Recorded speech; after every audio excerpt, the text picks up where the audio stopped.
To everyone that's going through COVID-19 right now worldwide, we would like to say we understand. So with that in mind, our fans have been asking us for content. So we've been looking at what kind of specials we can do and what kind of different things we can come up with to entertain our World Underground Wrestling fans. With that in mind, we decided to do a special on what I thought and what many thought was a very well put together event that stood out as one of the best in World Underground history. And that was World Underground Wrestling's The Philippines War of the Goliaths. So with that in mind, we present to you tonight a little look and a little overview, interviews, clips, matches from the night the lights went out, World Underground Wrestling Philippines, War of the Goliaths.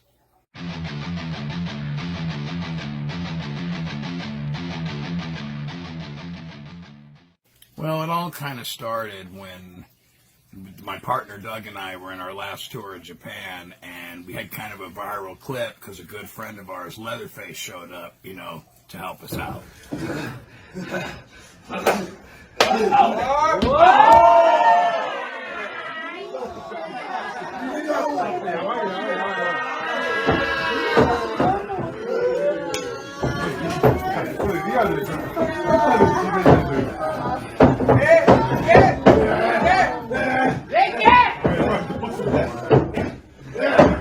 지금 10분 개가 10 minutes pass. Okay, man, come on.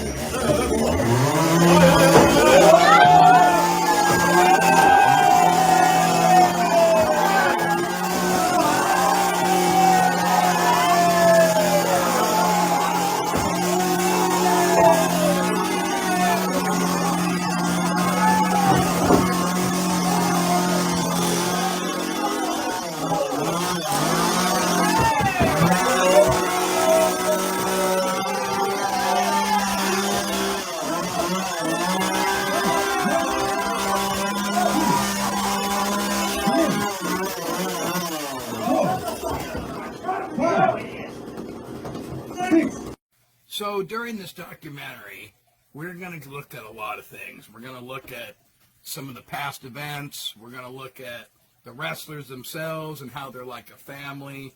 We're going to talk about what kind of worldwide impact some of these people have had on the world. We'll, of course, talk about the big matchup in the main event between Machine and the Superbeast and how it affected the community and how the workers and how people felt about it.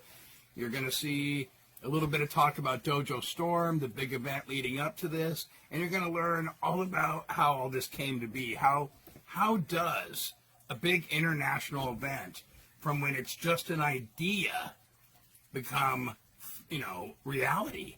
And I thought that was interesting because I was actually part of the process. You see, I'm not just a wrestler, I'm also a promoter with World Underground Wrestling America, and as I said, I run the media at World Underground. I worked very hard to get into this company. Nobody gave me anything. In fact, they didn't want me at first. I had to earn my way in. And after doing so, I became in love with this company and what it stands for. So I'm always on the internet promoting World Underground Wrestling, which is why I got hired as the media guy. Well, long before this, I get an email from Martin Box, who is a gentleman in the Philippines who owns a big gym.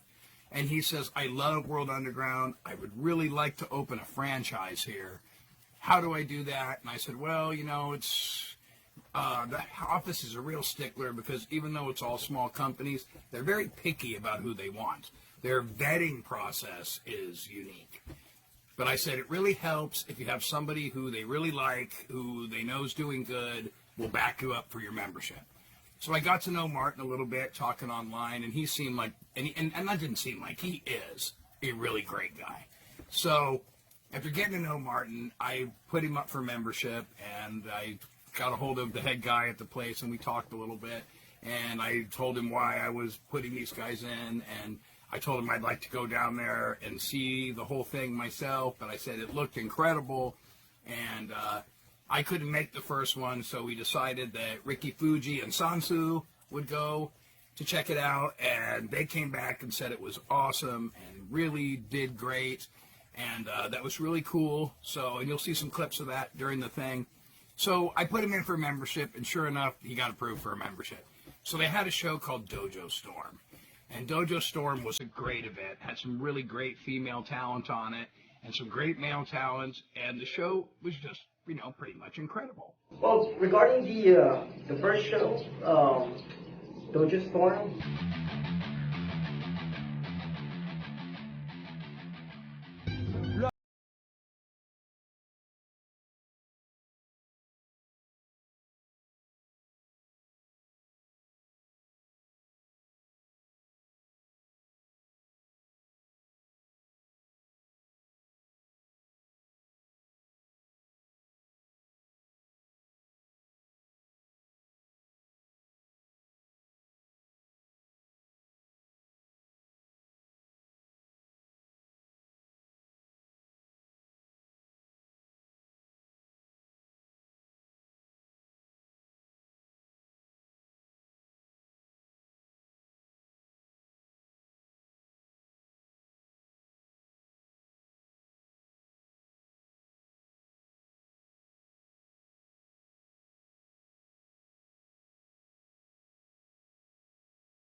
bigla na lang nagsulputan at wala akong pakisinuman sa inyo ang tamaan na turingang baguhan pero kanta pinaglumaan. Wow!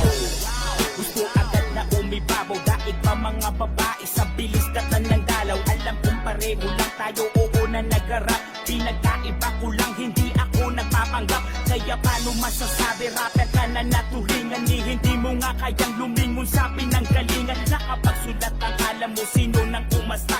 Bagay kayo magsama ng kuya mo si Skasta. Masyado nyo na sinisira ang imahe ng rap. Nagsalita kami kasi di na namin matanggap. Basically, I hope to be able to work with everyone from other branches of WUW. And also, thank you as well to Mr. TNT of Australia. Learned a lot of things from him as well, especially with his match against Razael during WWPH Fight Night 0. That was my favorite match that night.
So we're a couple weeks out from the event, and I get a phone call from the promoter, and he's like, "Hey, Ron, I don't want you to freak out." And I'm like, "Why, Martin?" He's like, "Oh, didn't you hear? A volcano erupted." And I'm like, "No, is it going to be safe?" And he's like, "Yeah, it should be fine by the time you get here, but I guess your partner's kind of a little freaked out, and now he's not going to come." And see, I don't know any of this, so I call my partner, and I talk to him. He's a great guy, Squatch, awesome guy. But he decided he had a lot of shit going on in his life, and it was like, he just didn't feel he could take the risk. So we're like, okay, it's not a problem. I say, "You know what, John, Martin, it's not a big deal. We'll go ahead and I'm going to go." I call Superbeast. He's like, "Yeah, man, I'm still going." So Beast and I are still going to go. So that part is all good, and there's, it was a pretty big deal, volcano erupting, I get it. But, this show had a lot riding for them, and we knew that they were counting on us to be there. And one unique, cool thing that kind of worked out, because Squatch didn't go, I got to meet Wham Bam Bellows, who's a good friend of mine now, and a great guy and an awesome wrestler. We get to right before the event, and I finish up the stuff I got to get going, and I'm sleeping, and it's the morning before I'm supposed to fly out, or at least I thought. My wife calls and tells me, "Hey, Ron, I got to tell you, you missed your flight last night." And I said, "No, that fucking can't be. It cannot be." I'm getting irate at this point. So I make a phone call. Sure enough, my flight had left the night before. I had screwed up the date, and just a big snafu between my girl and I, because usually we order a shuttle, so we know right when we're supposed to leave. But for some reason, she thought I ordered the shuttle. I thought she ordered the shuttle. So big snafu. So I call the airline. It's a big deal, and there's only one more flight leaving the next night. And if I don't catch this flight, I'm not going to make it. They want an astronomical amount of money to fix this ticket. And it's not the promotion's fault. It's my fault. So I fixed the ticket, and thank you to the airline, because I found somebody super cool there who was able to help me out. It did cost me a little bit of money, but not a ton. And to WUW's credit, the promoter paid me a little extra because I fought an extra match, which we'll talk about later. So it all ended up working itself out great, and everything got paid off, and it was a great experience. But, due to the volcano and the situation with me almost missing the flight, this show was having some complication in the beginning, and complication that wasn't their fault. You can't help it if a volcano erupts. You can't help it if a jerk idiot misses his flight. So, but like I said, everything works out. Wham Bam Bellows from Australia happened to be in the area and came in to assist on the show and add some more star power to it, which was super cool. And then I caught my flight, and I will tell you, it was a long flight. I got lucky when I got on the airplane. I had 4 seats all to myself, which was really cool. So I was able to rest. It's hard to sleep on an airplane and rest, but I did as much resting as I could. My back was kind of sore because it's just not comfortable, to sleep and on a plane. I don't care if you have 100 seats. It's just not, even if you're in first class, it's just not comfortable. So anyways, I travel through, I get to the airport, and I arrive in Manila. And, Manila was really, it was cool. I get there, and it's a big, bustling, busy place, all kinds of people running around. They send an Uber for me, which was really cool. And the Uber takes me right to the arena. And I've been flying for so many hours and stuff, and I get to the arena, and they're like, "What do you want, Ron?" I said, "I want a shower." So I go and I take a hot shower, and we get ready for the event, and everything worked out fine. They put me in a nice hotel, super hot shower, really comfortable bed. I was super psyched, and still pretty wiped out from flying and missing my flight, and all the stress of that was weighing on me. And I had to come through because I knew they were counting on me, not just for one good match now, but for 2 good matches. Quick shout out to Boss Martin, World Underground PH. Thanks for recruiting me, bringing me into the organization. I love you for that. I would like to take this opportunity to say how thankful I am and how grateful I am to be part of this such wonderful promotion. Thank you so much, Boss Martin. When it comes to the safety of the performers, the training, and basically everything that we need, Boss Martin got us all covered up. Wrestling a promotion here in Philippines, and I'm here to give my thoughts on World Underground Wrestling Philippines. So I've known some guys there way before the World Underground Wrestling Philippines was established and launched. So uh, I've known Martin Box since uh, 2018, 2019. I actually can't remember, but I'm one of his friends in Philippine wrestling. And WUWPH, I had this chance to work with guys like St. John Martin, Jarhead, John Ahmad, and Taskmaster. Also in the past, I had this chance to work with God Killer, David Ravena, Razael, Ken Cypher, Zara Brown Wolf, Silent Lee, and the big guy, Machine. So working with all of them together is such a great experience. They're all very nice guys, very talented, and all very professional. So it's real cool working with them, you know. So in World Underground Wrestling Philippines also gave me a chance to work with talents from different promotions. You name it, Luchadonna, Crystal, Alexis Lee, the Lion City Hit Girl, Big Champ. It's a pleasure to meet him for the very first time. You know, and of course these two great Japanese wrestlers, Ricky Fuji and Sam Chu. Very humble, great guys. You know what? In my personal take, I was starstruck when I met them on the very first time. You know, they were such great guys, great dudes. And also I had the chance to work with TNT. Well, you know, I met with him before, and such a great experience. Good guy, and he will truly give you good advices about your in-ring work and everything, you know. And then recently, I met with Bellows, Ron Von Hess, and the champ, Superbeast, and meeting them for the first time was such a great experience, really awesome, cool dude, very humble, and a very talented people. Salute to all of you. Hi everyone, I'm Katrina Sabatin, also known as Rosita Rosales in Manila Wrestling Federation, and I am the first female ref here in the Philippines, as well as in Southeast Asia, and I also referee for World Underground Wrestling. So my experience with World Underground Philippines was very unexpected.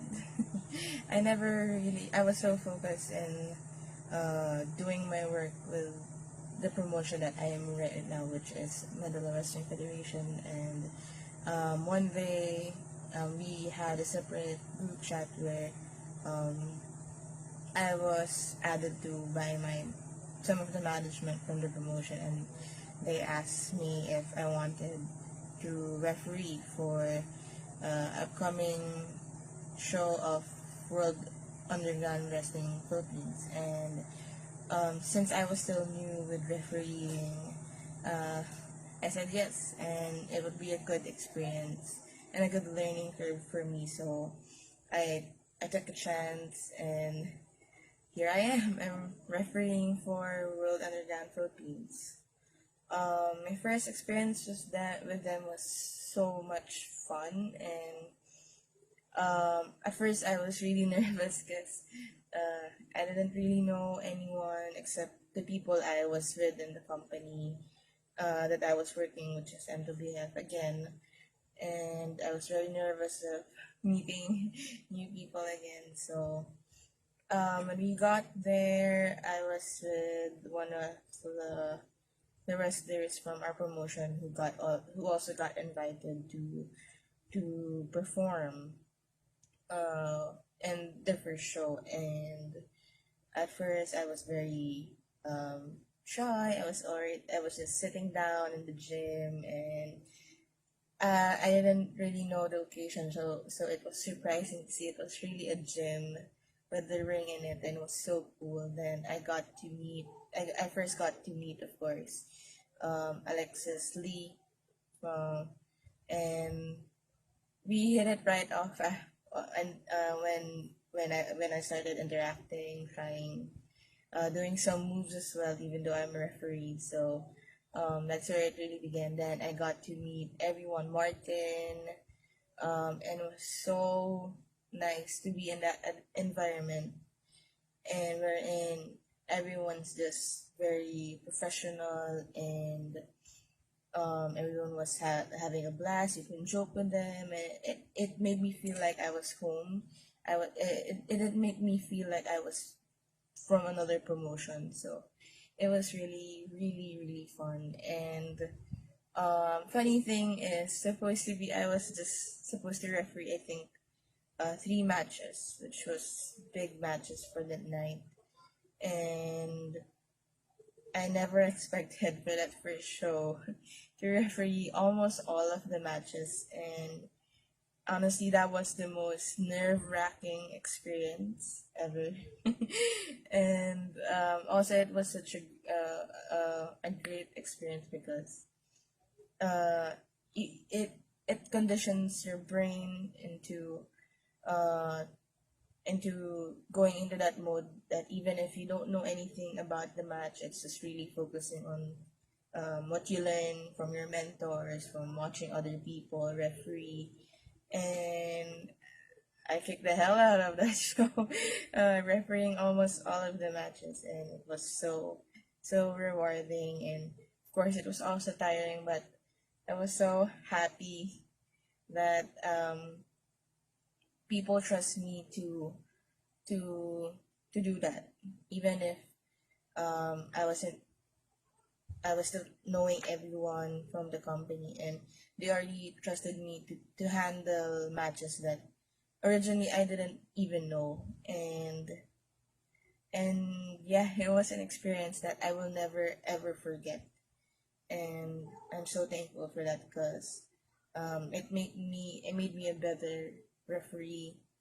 It made me apply it into my work, also with the people that I'm teaching with in terms of refereeing. So it was really a good experience. Machine invited me to watch War of the Goliaths, and I was curious as to what story World Underground Wrestling was willing to tell. It was no easy feat transforming a fitness gym into some sort of a nightclub, cage match, blood sport like thing. And I was expecting a lot of action, and I'm sure that everyone got their money's worth that night. Think about it. You had intense wrestling action from some of the best professional wrestlers in the Philippines. You had nail-biting mixed martial arts bouts. Something unique. That was something unique, for one thing. And of course, you had some entertainment in the form of rap music, song and dance, all that stuff. And at the end of the night, everyone was just hanging out like we were just one big happy community. I like that in the wrestling promotion. And I look forward to the many stories that World Underground Wrestling is willing to tell. It's the interaction in social media, because the page of WUW, and also everything that we post basically can be seen by all of the fans, and I like the way that we exchange words in social media, in Facebook actually, because before they came over for the War of the Goliaths show, he's talking about his opponent Razael, how he's gonna hurt him, destroy him, and all that. And of course, I answered back for my friend and a fellow Filipino, and that's all kayfabe actually. But you know, those things can really hype up the fans.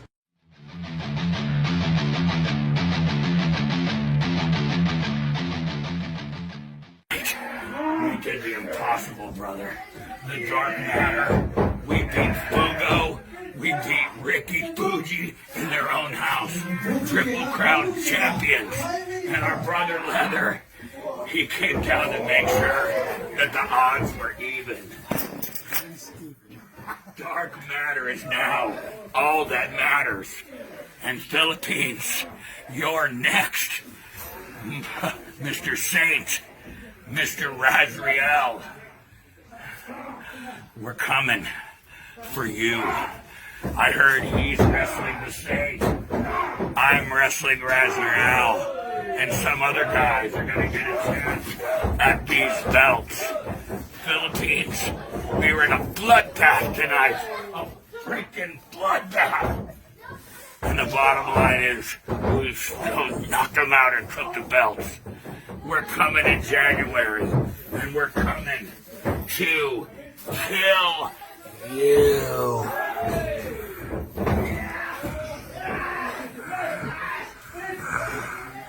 And what you gonna do about it? What'd you think? Did I make my living in this country and a couple fellow brothers, a couple of places that I've been, one of my toughest opponents ever. And you thought I wasn't going to come down here to come check out the action? You thought I wouldn't be a part of it? You got another thing coming. You want to know why? Because deep down inside of me, you know I can speak a ton of Japanese. That's not my native language. English is. And you know why? Because I am American. Don't ever forget it. I am a gaijin. I get strange enough looks on the trains out here. That doesn't matter. I harvest all that anger, all that frustration, and all the times I'm pissed off and can't do nothing about it because I'm sitting on a fucking train with a goddamn chainsaw now. Whatever I want, especially in the confines of a professional wrestling event. Nothing can stop it. Oh, that's kind of cut deep.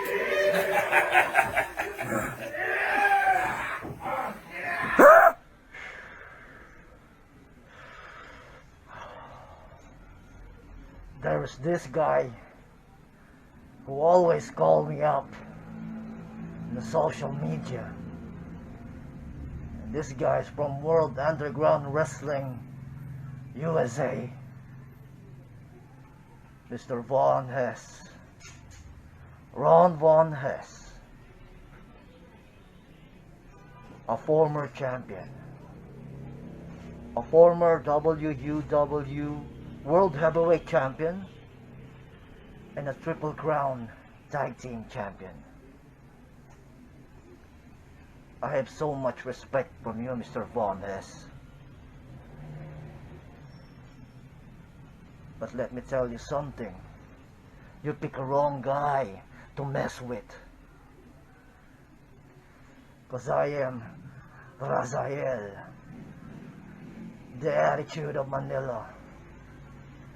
Will accept your challenge this January 2020 at Brawl Pit Bulusan. In January 2020, I will not consider you as a champ or a former heavyweight champ. You're just like those people that I beat up. You're just a normal, a typical, and an average opponent. Just like them. So in January 2020, Mr. Ron Von Hess, I will see to it that you will suffer at the hands of Razael. You will step into my country, you will step at my gym, and you will step into my ring. And Mr. Von Hess, I own your ass on that day. And I promise you that I will beat you. All right. You wonder why I call you out? Well, let me explain. Ever since the gods saw fit to send me to this planet, my entire mission is to become the best, and you wear the symbol of the best around your waist in that WUW belt. But in order for me to fulfill my mission, I must take the belt from you. Now this is something epic. King Kong versus Godzilla. Godzilla versus Mecha Godzilla. Superbeast versus the Machine. Something grand. Now, January 25th at Brawl Pit Gym, the doors will open at 6 p.m. and this event will begin. Now, the only thing you need to focus on is handing over that. Razael, we see you like to laugh. We see you think something's funny.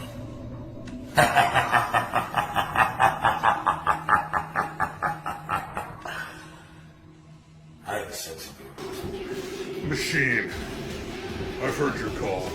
You made a really bad habit of trying to call me out on the other side of the planet.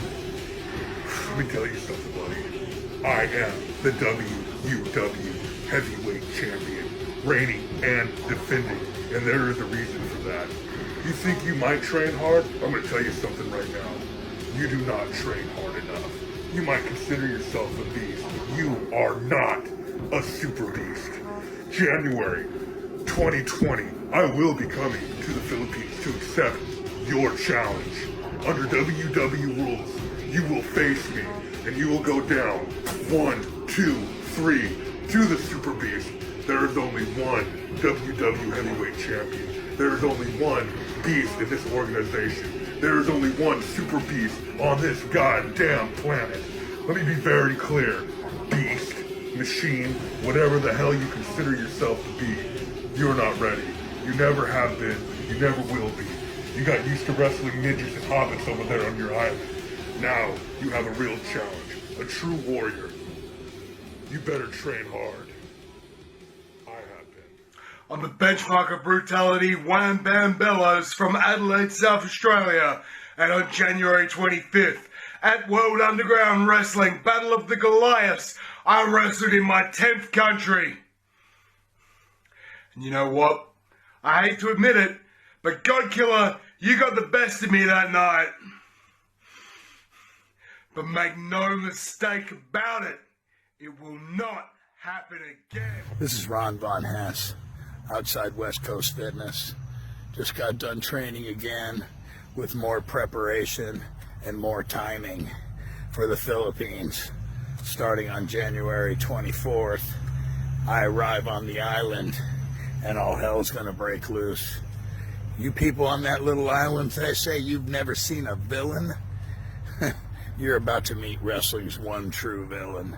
You see, I stand out anywhere. I was among superstars this weekend, and even in a room like that, Ron Von Hess walks alone. Unless I have Squatch, my dark matter partner, I walk alone. You got that? And I don't need anybody in this business but me. Bottom line, you take a look and watch my stuff. It's quite crisp. So I'm going to tell you this, boy. Razael. I don't care if it's WUW rules. We can put on glass and fight in a Taipei death match. They can throw us in a dirt pit. It doesn't really matter. Because come January 25th, your ass is kicked.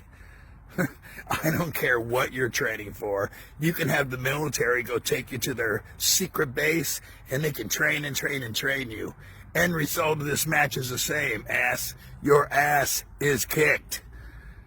Ron Von Hess is through playing around. I'm through talking shit. I'm through even thinking about anything but drilling your ass into the pavement. People of the Philippines, you can sit there and talk, but you can come out and support this guy. You can come out and see his career get crushed. You can do whatever seems to flight your fancy. But come January 25th in War of the Monsters, Ron Von Hess comes to kick that ass. Very historic night for World Underground Wrestling Philippines, where they introduced this chain rope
knew that I was going to have to tell a different story with each match, and I knew that if we were going to spots, that I was in this big grudge match fight, and I had to fight this other guy first, so I knew this first fight had to be super vicious, okay? And that's where we were at. I knew I was fighting St. John Martin, who's, like Machine says, is no punk. And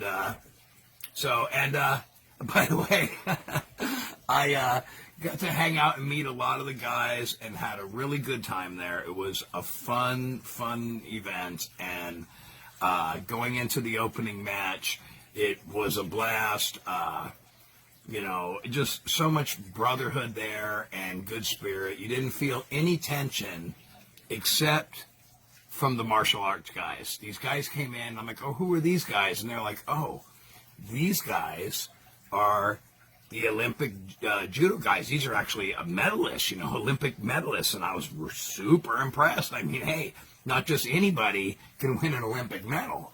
So yeah, I was impressed. So the guys walk in, and I'm like, hey guys, how you doing? I try to shake their hand. They look at me and they just turned around and walked away. And I was like, whoa, that was like the first sort of unfriendly thing I encountered, but it wasn't like they were disrespectful. It was just like they were just kind of like, eh, and they walked off.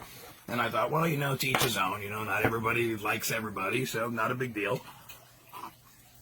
But this rolls into an interesting story, because after I did my second match, I was walking through the door of the locker room, and one of the Olympic medalists was standing there, and, I could tell this guy's a total badass. And I walk up to him, and he walks up to me, and he smiles, and he shakes my hand and says, that was awesome. And I was like, well, wow, thanks, and afterwards I was sitting talking to the Machine, and I said, Machine, was there something, going on there, And he said, yeah, what was going on was, there's a little tension between the wrestlers and the martial artists, and the real guys that do the hardcore stuff, the Olympic stuff, didn't really, I guess, respect what the other guys were doing. But the good thing of an event like this is when everyone works together, is that not only does everybody understand each other's passion and each other's love for what they're doing, everybody walked away from that with respect for what everybody else was doing. And that was one of the reasons that made War of the Goliaths, or War of Goliaths, so incredible, was that, bridges were being built. Instead of being burned down, we were building bridges for the future, and there was understanding being made between different aspects of the sports, which was so cool and so unexpected. And it was nice to be able to make believers out of those guys and have them respect guys like me and Beast, and most importantly, the guys there in the Philippines that are there around them all the time that are busting their ass. I was super impressed by these guys. They were hard workers and great attitudes, and they are so focused, and Martin's got them in that gym, and they've got all the tools there. Every one of them could be great, from the first female referee, Karina, to everybody down on that roster.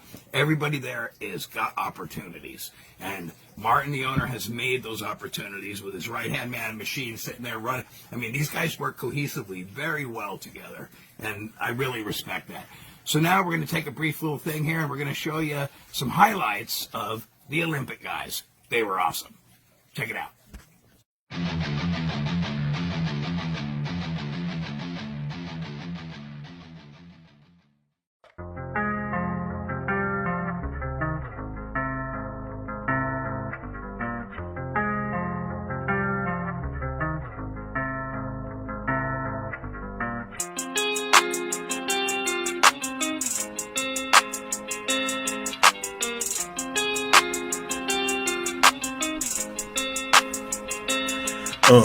Right now I tell you I ain't a killer, but let's see up in the moment when it ain't just words but real emotions upon it. Cause for liars the truth and outspoken opponent, so I keep my nose clean with entertainment, my focus upon it. Any bullshit won't find my focus upon it. Concentrating like orange on the importance over simping and pouring. I want my motherfucking money's worth. before machine kick the bucket and leave this earth. I stay on my grind, even when it hurts. Never leaving weak in mind in the lurch. Shout out to those affected by the eruption. Wash away the ash to reveal that Filipino class. We've been down before, but we'll never stay on the flow. Spit a quick prayer and then we go back into the fisticuffs. This heart is a plus for me. There's never no give it up. Give it your best till your heart beat out your chest. Fight with the fever of a zealot zest. Turn every no into yes. Yes sir, yes sir. Transition into we for the win. The minute you call me a loser, I'm winning again. Steady dipping my pen in the ink machine quicker than most people can think. You can talk, you can spread lies, you can plot, but bringing me down, my nigga, you are not. I'm dedicated to this even when it hurts. So fake it, true and hatred can disperse. A hustle like I'm cursed to forever walk the earth, chasing the prize purse or nirvana, whichever occurs first. I'm forever on my grind, even when it hurts. I'ma double down each and every time. I'm forever on my grind, even when it hurts. I'ma double down each and every time. I don't know about you, but I heard actions speak way louder than words. 2 ears and 1 mouth means you should listen way more than you spitting out. I can guarantee when I tell you what I'm about, it's rock solid. I am not out here seeking clout or mumble rapping like I am disturbed. I'll make it clear so you could hear every word, not a single one is slurred. Until the day that I am riding in a hearse, I'm maintaining my training or creating another killer verse. You can find me praying and loving family first, or up in the brawl pit, inching towards awesome. Focused like the tip of a drill, intense like downing magic pills. Machine always keep it real. Is you feeling me now? Would you know when the deal? If you're my type of breed, then much respect to a G. Show me love when you see me in these streets. I'm forever on my grind, even when it hurts. I'ma double down each and every time. I'm forever on my grind, even when it hurts. I'ma double down each and every time.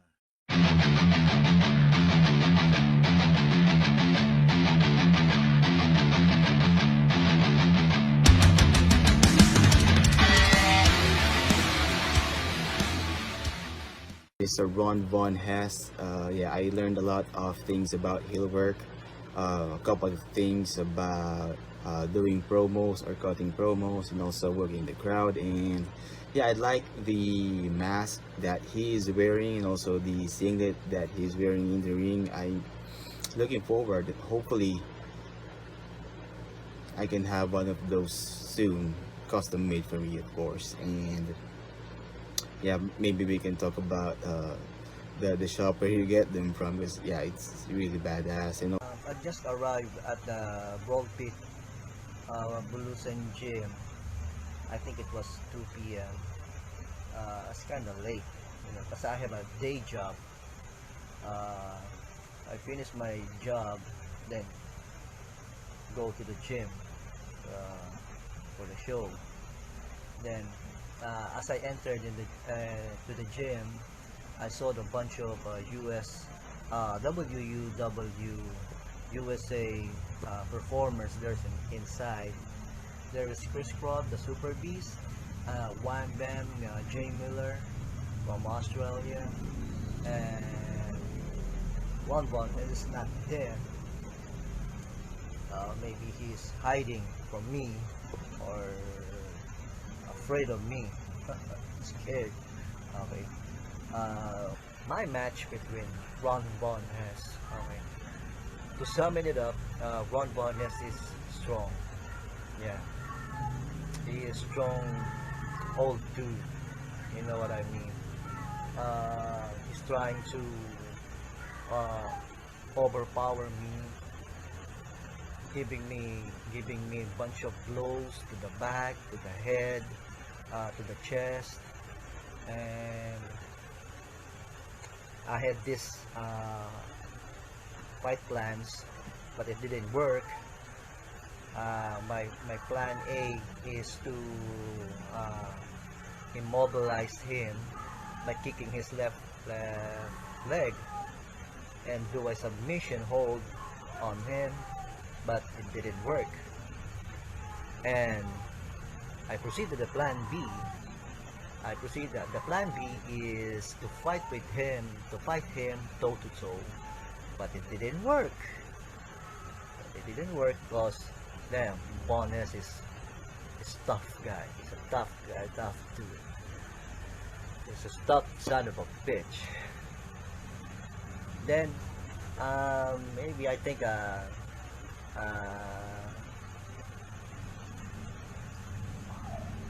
and Von Hess is always focusing on my back. Maybe he thought he hurt my back. That's why he puts me to the exposed turnbuckle, and I think he has a plan to squash me to the ring post. But fortunately, I managed to escape, and Von Hess put me to the on the exposed turnbuckle. Then drive onto me, and I managed to escape. And one Von Hess lands his head to the ring post. Then I manage him to. So I take the opportunity to ground him and be sure not to give him any offensive, not to give him any offense, and ground him on the mat, giving him an elbow drop, a leg drop, just to ground him, and he didn't beat the count, and I won. That's how it is. Razael won the match, and still unbeaten. 0-3. I was unbeaten in the World Underground Wrestling Philippines. So one of the really good things we did at War of the Goliaths internationally was we did really good promos between the wrestlers. And in my case, I got paired with Raz, who's like the local favorite down there. He's the man of the people, comes out as a gangster with a bat. He's a tough kid, big reputation, undefeated. I was the former world champ and a current world tag champ. So they figured that would be a great matchup because, you know, I'm a tough old guy. He's a tough up-and-coming young guy. They figured we'd duke it out and be a great match. They were right. But during the build-up, you know, both of us got pretty intense because we have intense reps. And at one point, it got so intense, I get a phone call from the promoter, and he's like, Ron, is everything okay? And I said, yeah, Martin, why? Everything's fine. He goes, well, there's some concern down here that you're really going to try to kill this kid in the ring. And, you know, there's concern buzzing around here. I mean, there's a lot of hype. People are very excited. But there's also some concern, you know, and with, you know, police and everything else that, you know, you might come down here and try to really kill this kid. And I said, look, I'll give you a statement. So I actually went out and I said, look, I'm going to try to cripple this kid in the ring. I'm not going to attack this guy outside the ring. I'm not going to do anything unethical. I'm not going to pull out a gun and shoot him. I'm just going to get him in the ring and pound him and pound him and pound him and break him until he's broken. But I'll do it from when the bell starts to when the bell ends. So anyways, we reach out, we get all the misunderstandings taken care of, and I show up, and I look at the kid in the arena, and I can tell there's a lot of angst going on. Like, this kid had to look. Everybody thought that I was really going to try to sincerely hurt this kid even before the match started. Like I'm some kind of serial killer or something. So, you know, I don't usually do this with my opponents. I protect the business at all costs, but I pulled the kid aside locker room and said, look, fist bump, we're going to fight. We're going to fight hard. It's going to be good. One of us is going to win. One of us is going to lose. But this fight's going to be brutal. We're going to give these people what they want. They're going to go home happy. If you're pissed off at me because I built this thing up so big, well, that's my job, bro. I'm a puffer fish. I build this thing up big. I build the hatred up big. I get people interested. So people want to see this fight between you and I. Do I want to kick your ass? Yes, that's my job. And yes, I'm going to enjoy it. But it's going to be ethical. We're going to have a good time. You'll probably enjoy kicking my ass back. If you hit me real hard in this, go ahead. I probably have it coming, but we're going to do this, and we're going to tear the house down tonight. And I'm going to give you the best match of your career, and at the end, as much as you hate me right now, you're going to love me. Sure enough, wham, bam, bam, you'll see clips in it of the video, in the documentary. At the end, backstage, go through the curtain. He did beat me. It was brutal. It was everything it should have been, and we hugged it out, and it was fine. And I'll never forget when my cab came home. They said, they sent me home in a first-class Uber, and the kid paid for it. He paid for a first-class Uber for me to my hotel room that they put me up in because, and there were some drinks in there for me. And the kid, you took good care of me, kid. So I have respect for Raz. He's a good kid. We put on a good program. We took the fans on a wild ride. I'd do it again. I'd whoop his ass again. Maybe this time I win. You knock his ass out. But, give the kid his credit. He knocked out the former world champion in a brutal match that delivered, and we ended up respecting each other and being friends. So, that's what happens with international brotherhood. You fight, and then you earn each other's respect, and then you're all good. So I was very proud of being in this program, and I was proud of how all the local guys there responded and all the respect that was shown and given, and all the knowledge that they tried to get from us backstage, and everybody watching everybody's matches through the curtain. It was just a really great experience and made War of the Goliaths one of my most favorite events that I've ever been a part of in my life, and why I pushed so hard for this documentary.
yeah, going back to the War of the Goliaths event, the event, or should I say the main event that night, Superbeast versus the Machine. Now, I'd like to talk about Superbeast first because this guy is really intimidating. Like when the first time I saw him, it's like wow. I mean, I couldn't say anything. You know, he's tall, he's muscular, and the one thing that I noticed with Superbeast is how he protects kayfabe, how he protects his character, and another thing is the athleticism that he has. I mean, for a big guy like him, he shouldn't be able to do those things that cruiserweights do. You know, I told him up front after the show, I can't believe that he moves like that in the ring, like,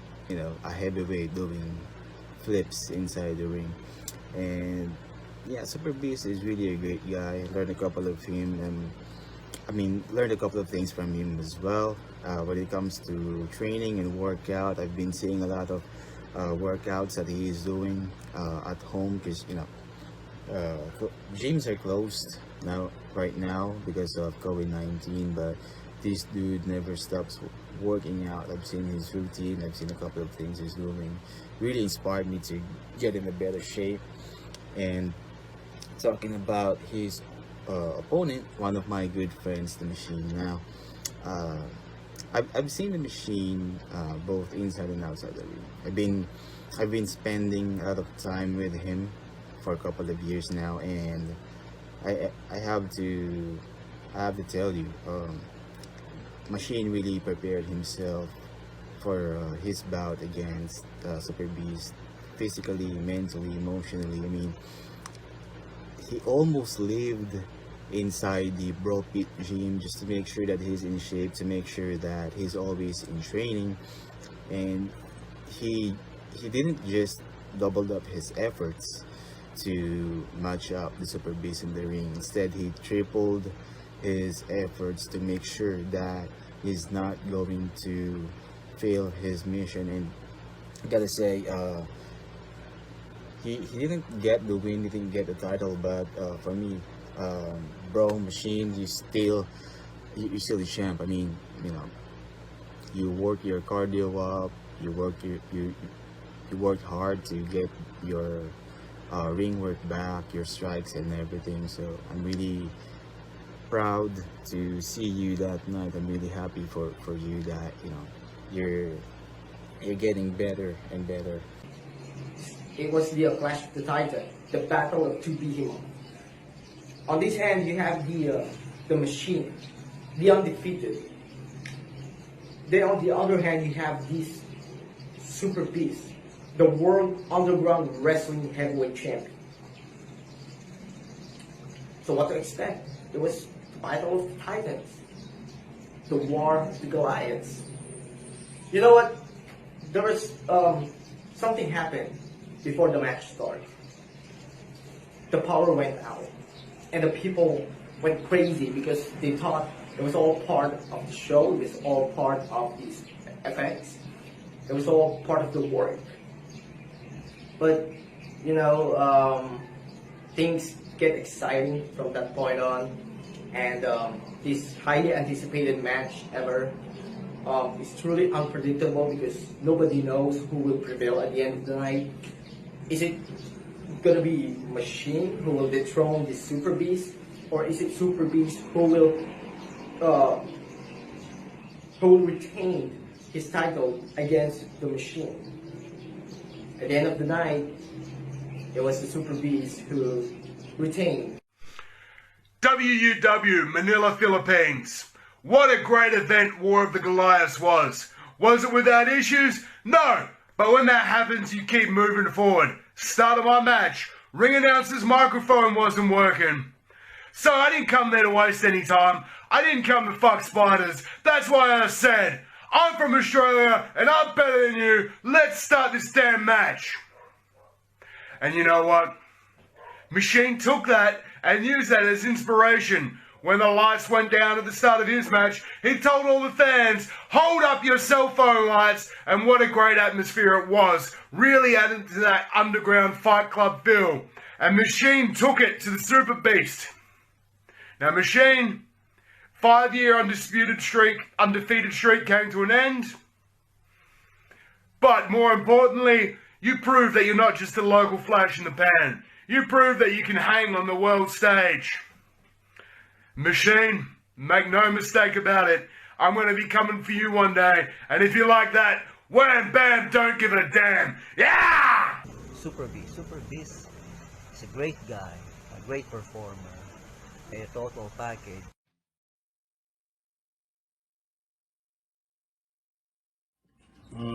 My wrestling career so far, it's been pretty good. I've had a few challenges that were really good, that tested my skills. I had an undefeated 5-year streak. I loved that.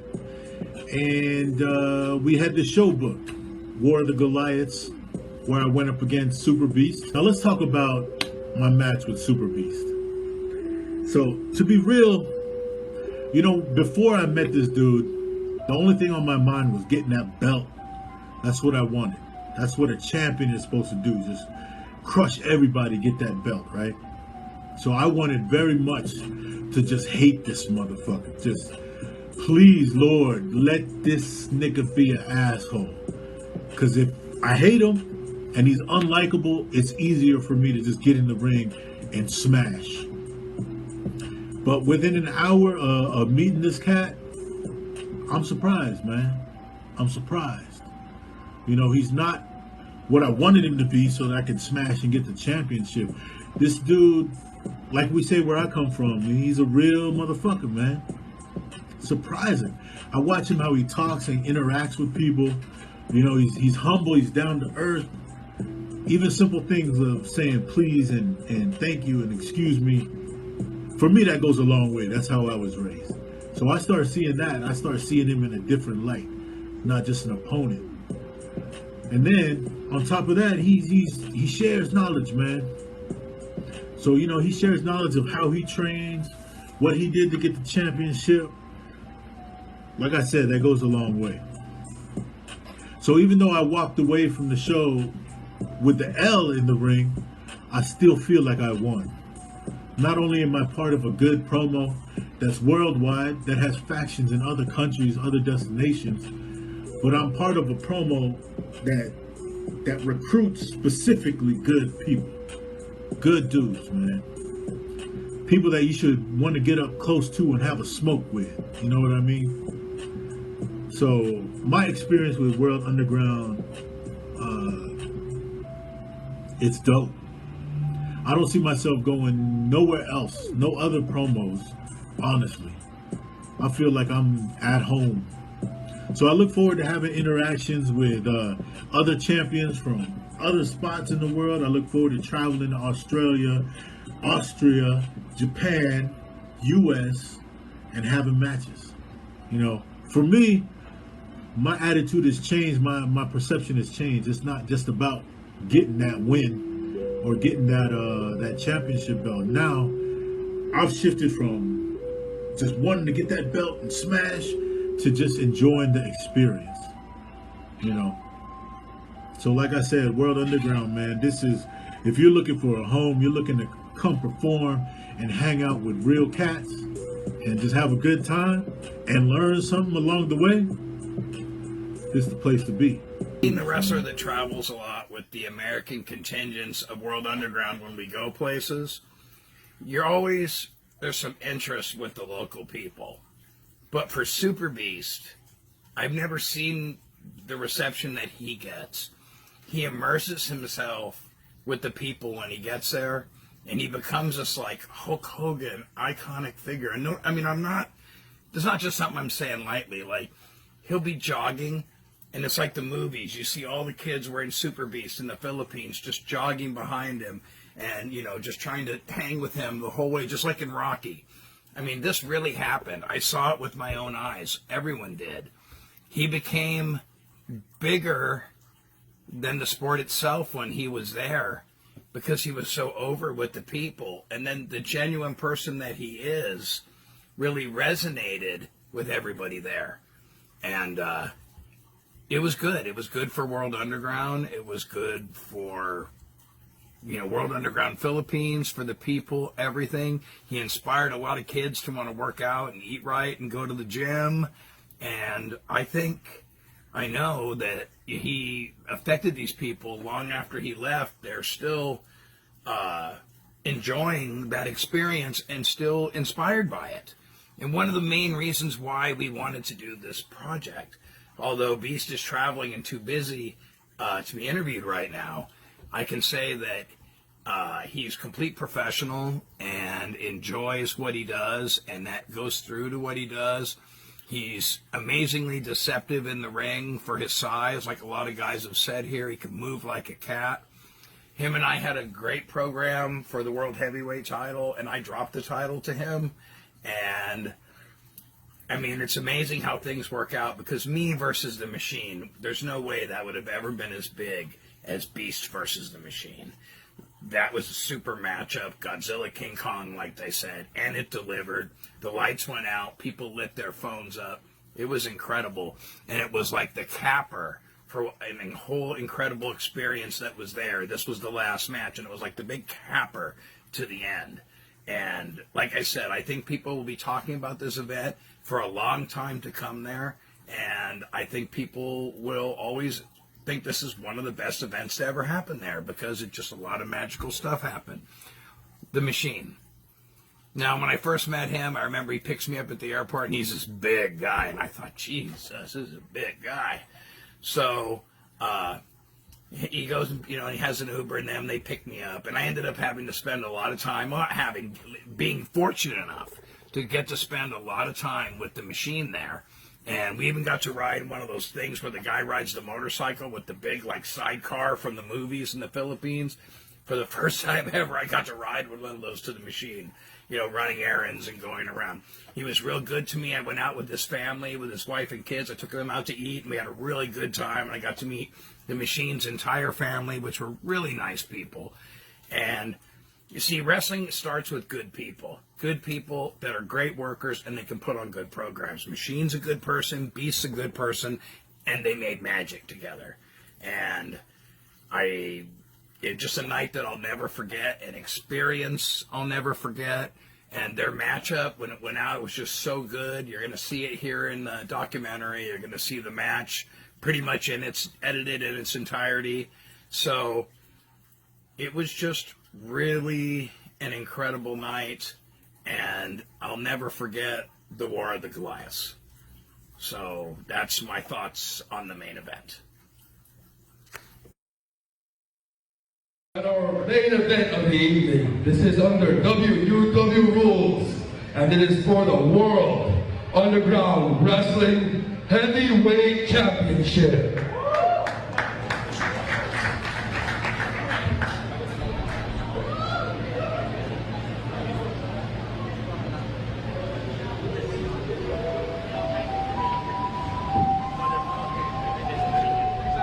I am the Machine.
You niggas is too quiet. Are you ready? Gotta show them what the fucking power of the people is like.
Meat slapping.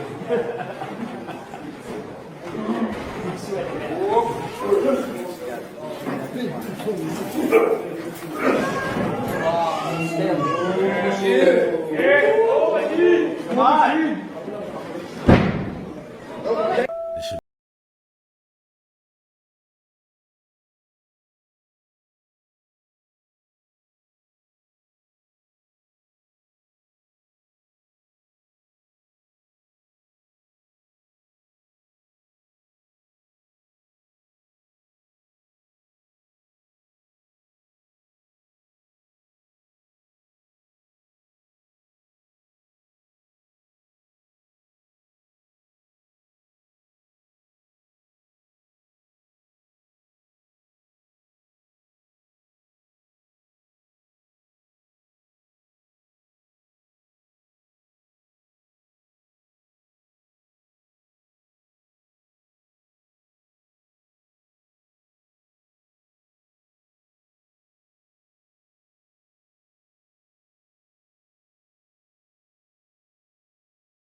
To hating, no debating, I just drop them. I ain't got time for the issue. Crying like a bitch, nigga, get you a tissue. Me and my crew, what we do is dismiss you. Never would we miss you. Feel me? Too focused on this to be pissed with you filthy animals that run through suckers like Jeffrey the cannibal. While formulating another plan for the next lick. You niggas is ego riding, sucking each other's dicks. Grow the fuck up, homie. Join the worldwide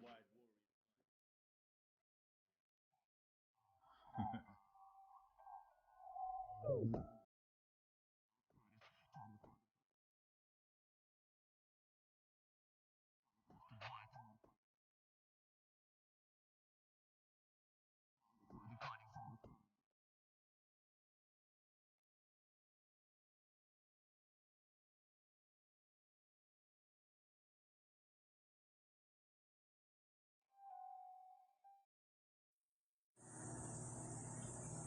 So, regarding about Aubrey Edwards' tweet, I didn't really expected anything from that week when I got the follow. Actually, it was so I don't really touch my Twitter account because, as everyone knows, it's a toxic environment, and I couldn't have that right now, especially with the ongoing situation. And one night, I was just outside after work, after a heavy day at work, and I was just scrolling through my social media accounts, and I happened to scroll to my Facebook, to my Twitter account, and I got a notification from Miss Audrey Edwards and saying that she followed me, and on that night I wasn't able to process it yet because I was really exhausted from work and I just wanted to rest, and then it hit me a couple of days after that oh my god, it's Audrey Edwards. Like, that's such an honor. And I remember when I started out as a referee in the promotion in the Philippines, everyone would call someone, I think one reviewer would call me the girl Hebner of the Philippines. And at first I was like, okay, yeah, sure, I would just say yes. And then I started watching her, seeing her online, and it's like, oh my god, that's so amazing.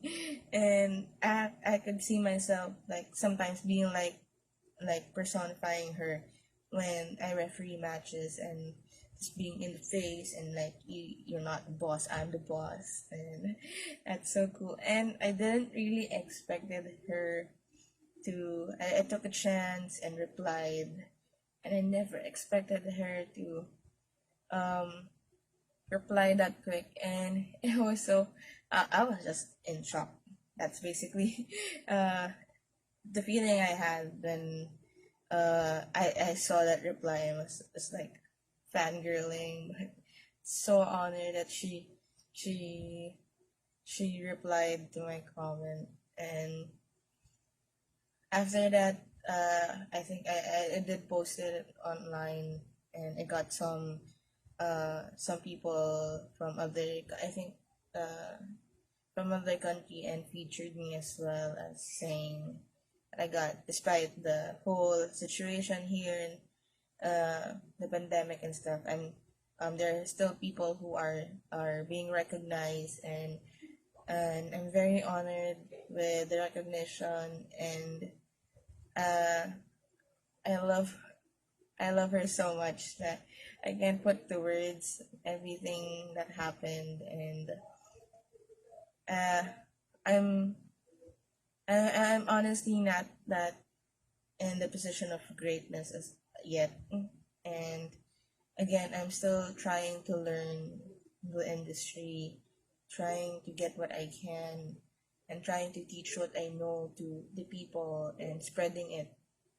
And for one day to hope that here in the Philippines, I won't just be the only female ref, and other people would be inspired of my story, being that again, my gender is not a hindrance for greatness and for doing something that you didn't expected to do. So I can't wait.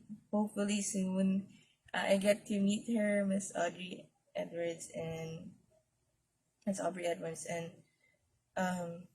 get some insight, learn from you, learn, just to have that opportunity would be so great, and it would bring a huge privilege to not only to the promotions that I'm in, but to to my country, and that I'm bringing the name and something so prestigious. And I would really I'm dreaming of that one day soon. So yeah, that's my story with the tweet of Miss Aubrey Edwards.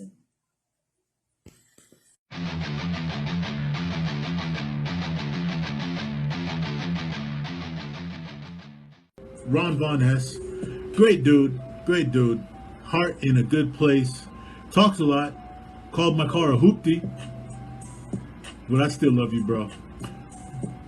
Good guy. You know what, Machine Brother? I love you too, man. And I have to explain, I grew up in the hood, so when I said hoopty, I only meant it in the most loving way, because a hoopty in my neighborhood was a kick-ass car that was all done up for the homies, low rider. And come on, as big as you are, when you sat in that car, you know, as big as you are, the car was like hanging to the ground. Just reminded me of riding in a hoopty. But I want you to know it was the highest form of love and a compliment. And I appreciate everything you did for me, brother, and all your help on this doc. So with that in mind, this is dedicated to you. Love you, brother. We'll see you next time.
Everybody was kung fu fighting. Those kids were fast as lightning. In fact, it was a little bit frightening, but they fought with expert timing.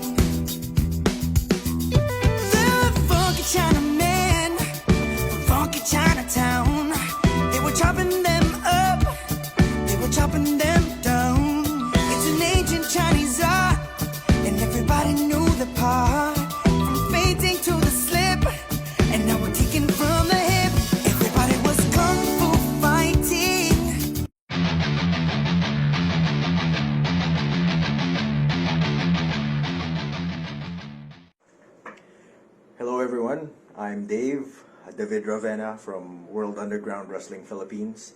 If you're listening to this, I hope you and your family are safe during this COVID pandemic. And also a big shout out to Ron Von Hess for giving us this opportunity to be part of this documentary, if you will, for World Underground Wrestling. I'm not going to discuss War of the Goliaths yet. I'm going to lead up to it, so to speak. Beforehand, we've already had Dojo Storm, which was basically our rebirth. We were part, or most of the people from World Underground Wrestling Philippines were part of a separate wrestling entity that sadly did not materialize. We started with Dojo Storm, followed by that match was like, sorry, I just spaced out because I was thinking about Razael and our counterpart TNT from Australia. Fight Night 0. We already had traction. We were already making a name for ourselves in the Philippines, and we know for a fact that we can handle talents from the other side of the globe. War of the Goliaths, when that was presented to us, by the way, in the Philippines, World Underground Wrestling is mainly headed by 3 people. Martin, who is actually our rock. He is our foundation. And what I can say about the guy is he's a businessman first and then a wrestling fan. Businessman first because he knows what this business actually does. And as a fan, he knows how to tailor make his business with what the fans like. And then of course, having your general on top, he oversees stuff. You need to have a right-hand man. In our organization, it was Maverick or Machine. Something about the guy, like how he articulates stuff, how he tells people what to do. You just listen. And then, of course, one of my personal friends, Razael or Chad. He's one of those guys that would just tell me, hey, are you gonna go training today? Yeah, sure. And I don't know, there's something about him, like he's gonna tell me, hey, you need to have this in your moveset. You need to try this. Doubt will always be there. Like I always fear, like especially when I go to the top rope, I might hurt my neck, I might break it, but when that guy tells you, hey, you can do this, you believe him. That's a sign of a great trainer for me. Like I'm not afraid that I'm afraid that I'm gonna screw up. I'm afraid that his expectation of me will be lessened. I know that sometimes I may get caught up emotionally when I'm in a match, or there might be some, how can I put it, those demons in your head that's gonna tell you, hey, you can't do this. But it's good to have Mavs in your corner. It's good to have Martin in your corner that tells you, hey, you just be humble, learn from this business, grow as a performer. And then you have Chad that says, hey, you need to include this in your moveset. And it's like, okay, it's a package wherein it builds you, develops you as a performer or as a wrestler. Now, going back, you now know the people in World Underground Wrestling, and then now I tell you about our home, Brawl Spit Balusan. What I like about that place is it doesn't have any drama, or the people that used to cause drama are no longer there. You just go in there, you train, and then you take a shower, you go home. You put everything in the ring, and then when you go home, people can have a beer if they like to. Our friendships in and outside the ring became solid when we were absorbed by World Underground Wrestling. Not that it was compromised before. No relationship, working or personal, will not have any bumps on the road. But the good thing about World Underground Wrestling is we had a vision. Martin presented everything to us, like even or before you even got into World Underground Wrestling, Martin would actually contact you, sit you down, tell you would know his plans for the organization. Like, this is what I need from you. This is what we would need to succeed. This is my business plan. This is something that we need to develop for our talents. And that's how I've always seen myself. I'm just a talent. I'm just a cog in that organization. True, I may have more specific tasks sometimes. I might delve into marketing or how we advertise ourselves, but by the end of the day, it's his call, together with Mavs and then Chad as our main trainer, right? So what have we established so far? We have the structure of World Underground Philippines. We have our home, which is Brawlspit Balusan. And then now leading up to War of the Goliaths. We had 2 events, both of which were received quite positively by the Philippine public. So we're already there.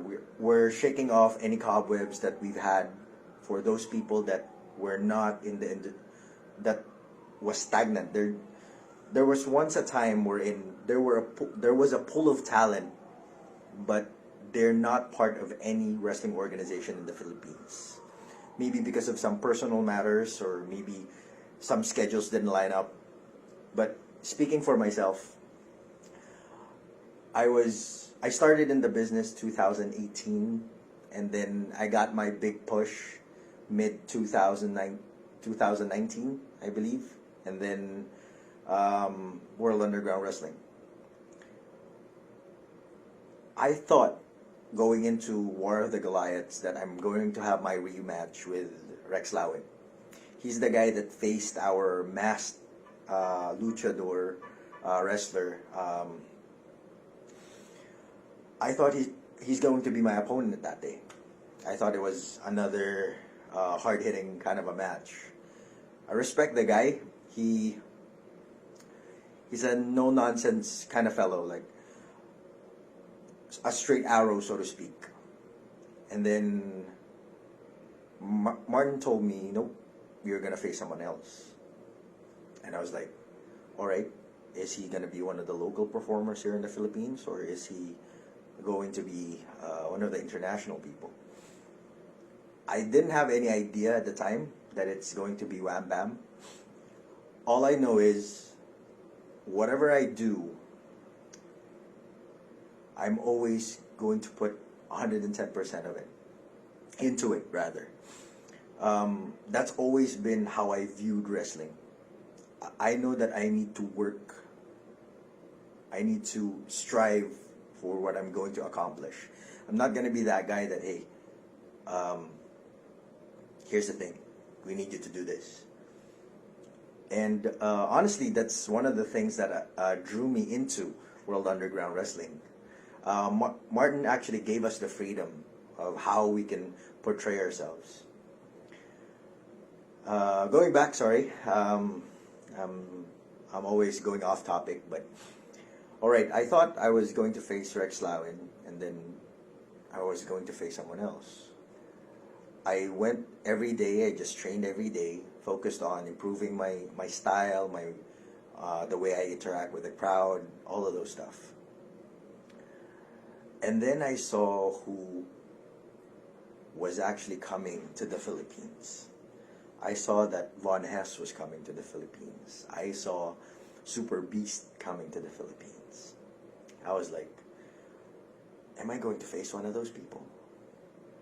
It's like, because I saw Superbeast, and that guy is a monster. I know there's been a lot of cliches on how big he is and how much he performs in the ring, that he's supposed to be one of the biggest superstars, and he's actually WWE material. But when I met him the first time, super down to earth, not he's not selfish in sharing his knowledge. We have someone that actually traveled across the globe already, experienced performer or wrestler, and he's very open. You ask him a question, here's what you do. You have concerns about how you train your mind, you train your body. He's going to tell you straight up, here's what you need to do. That's based on experience. You filter out all of the bullshit, and then he gives it to you in a package wherein this is something that you can absorb. This is something that you would benefit from. And that's with just 4 or 5 days that I've been in contact with Superbeast. That's how I admire the guy. And then you have Ron Von Hess that's also coming to the Philippines. First time, Ron Von Hess has always been rather a loudmouth in social media, and I've always been talking to Razael like, what are you going to do? What are you actually going to respond back to all of those social media posts? Raz will just smile and do nothing. Maybe if it was me, if he announced or if Martin announced that it's gonna be me facing Ron Von Hess, dude, I'm gonna answer him. Maybe that's just me. It's my nature, but Raz has always been that guy. Like, okay, I'm gonna let the stuff that I do in the ring speak for myself. I'm not gonna do this. I'm just gonna act on it. All right. So, not Dojo Storm. War of the Goliaths. Going into it, I was nervous because I didn't know who I'm gonna face. 2-3 days prior to the actual event, I meet my opponent. Right? And then on the actual event itself, Martin pulls me out and then tells me, hey, you're gonna be the first match. And I don't know for some performers, but I've always had in the back of my mind that there's only 2 matches that people remember in a wrestling show. The first match and then the last match.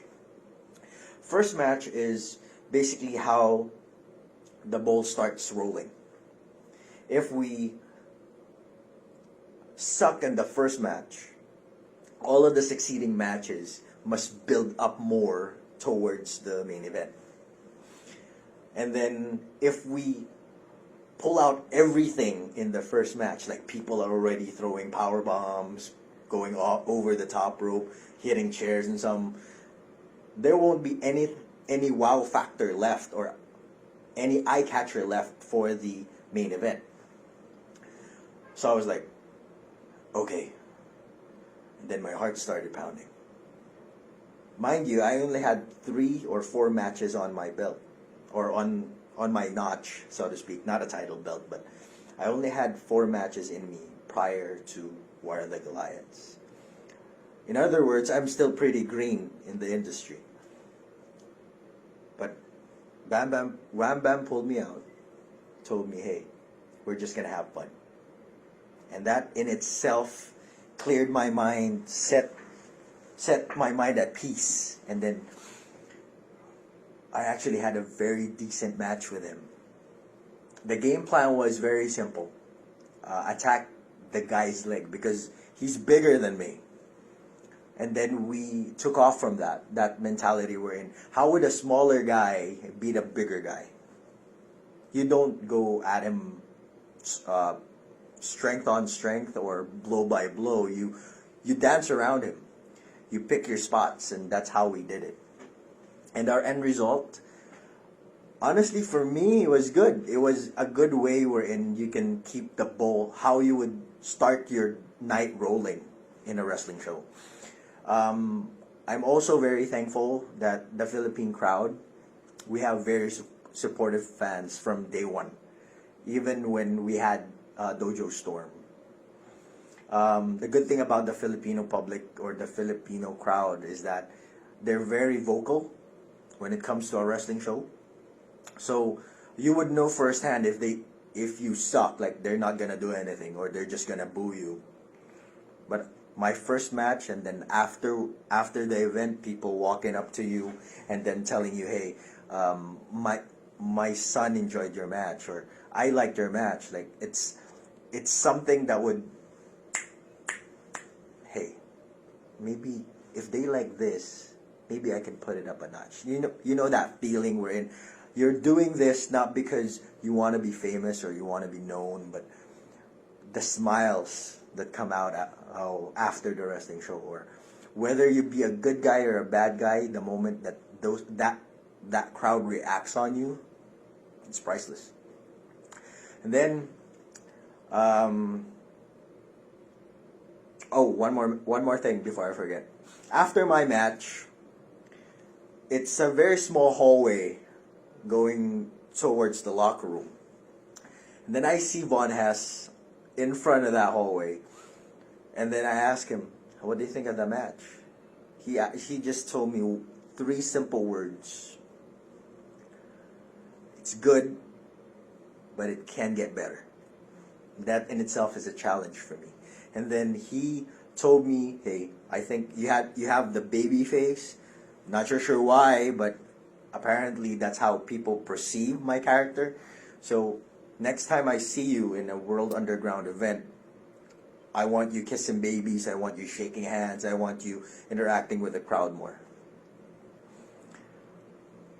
Okay, we have the stamp of approval from Ron Von Hess, and then you have Superbeast on the far end corner. Guy's like a mountain. I'm just a small dude. I'm 5'8". He's like 6 foot some. Walk up to him, ask him, hey, bro, just straight up, what do you think of my match? He asks me, how many matches have you had over your stay in here? How many matches have you had in your career? Probably this is my 4th or my 5th. So tells me something I will never forget. Not bad for a 4th match. Could be better. So he and Ron Von Hess have the same mentality. Always leaning towards improvement. Always something that you can do more. And that's always been something positive about me, or something positive that I like about the business. People helping other performers. Maybe it's because we're in the indies. I don't know what happens in the high glamour wrestling shows, but every show that I've been in, it's always like that. Vets openly speaking their mind about the young people, the next generation, how they can improve, things that they can consider on. And after the show, for me, it was a success. Fans were coming up to me, telling me, hey, it was a good show. And then also people are interviewing me from the local scene. Something that I would want to look forward to in the future once this COVID thing dissipates, because frankly I miss the ring already. I miss training in a wrestling ring, not just at home. Hopefully one day we get to have, or we get to invite our European counterparts, our Japanese counterparts, Mr. Fogo, and hopefully we also have our own title, our World Underground Philippines title.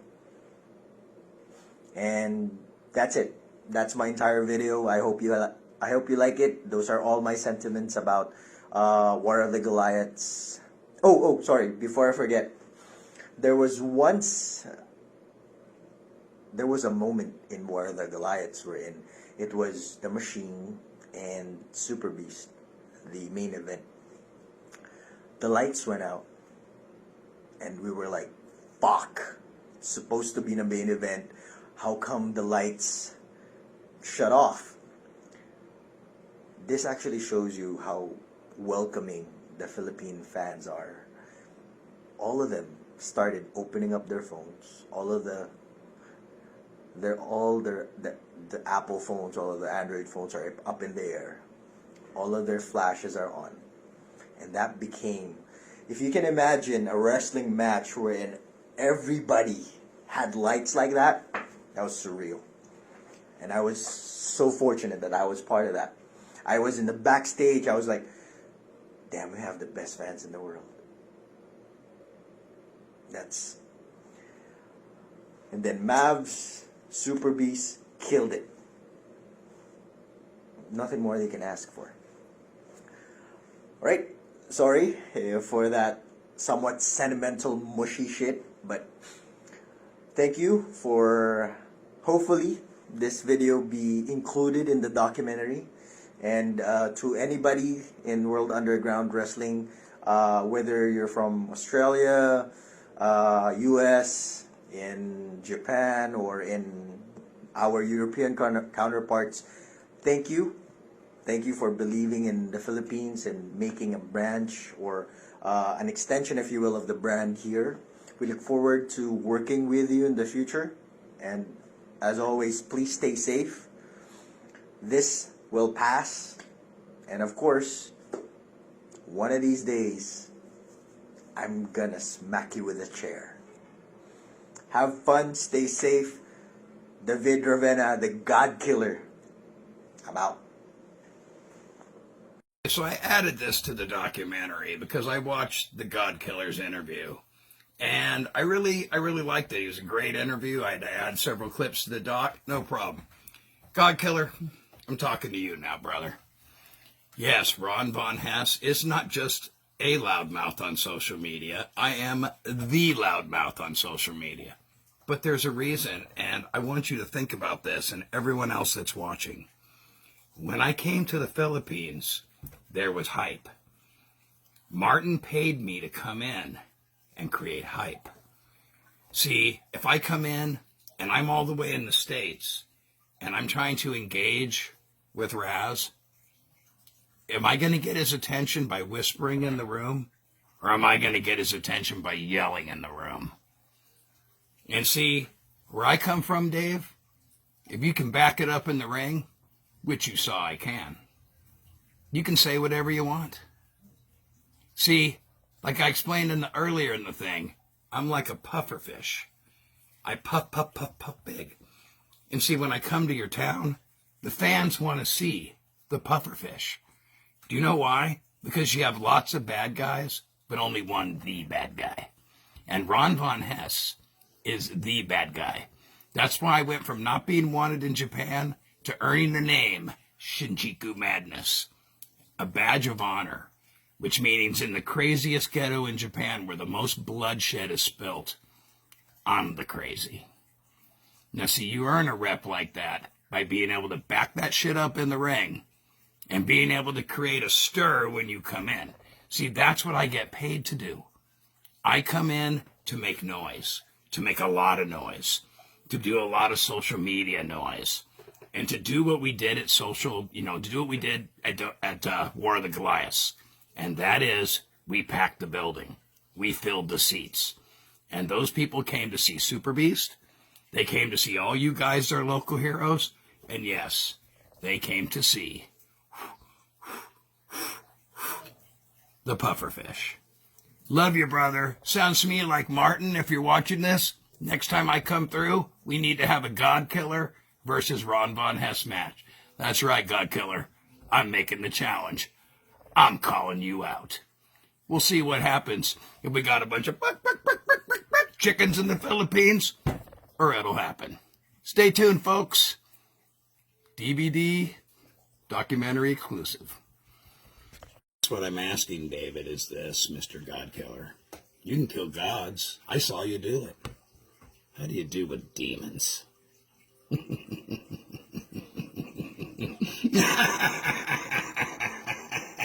Stay tuned, because I will be coming back.